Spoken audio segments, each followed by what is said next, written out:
नानावलीतील 150 कुटुंबांचे घराचे स्वप्न साकार. नगरसेविका जागृती गांगुर्डे यांच्या पाठपुराव्याला यश.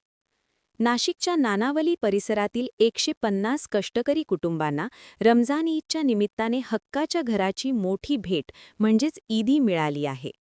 स्थानिक नगरसेविका जागृती गांगुर्डे यांच्या सततच्या पाठपुराव्यामुळे येथील जमिनीचा कायदेशीर वाद मिटला असून नागरिकांना हक्काचा 7/12 मिळण्याचा मार्ग मोकळा झाला आहे. नेमके प्रकरण काय होते?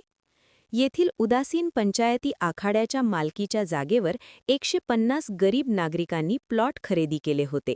मात्र दस्तऐवज तयार करताना वकिलांकडून नजरचुकीने चुकीचा दस्तक्रमांक टाकला गेला.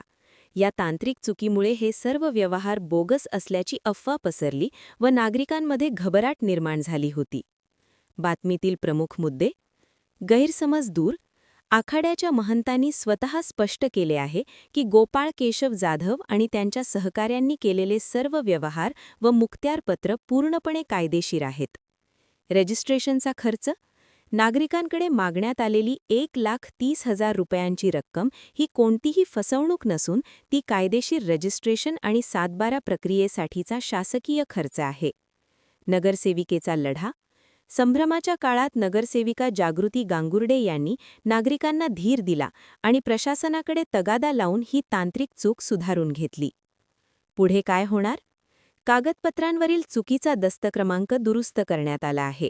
यामुळे आता येथील रहिवासी अतिक्रमणधारक ऐवजी अधिकृत मिळकत धारक म्हणून ओळखले जातील आणि लवकरच कायदेशीर प्रक्रिया पूर्ण होऊन सर्वांना त्यांच्या हक्काचा 7/12 उतारा मिळेल. नागरिकांनी आता कोणत्याही अफवांवर विश्वास ठेवू नये असे आवाहन करण्यात आले आहे.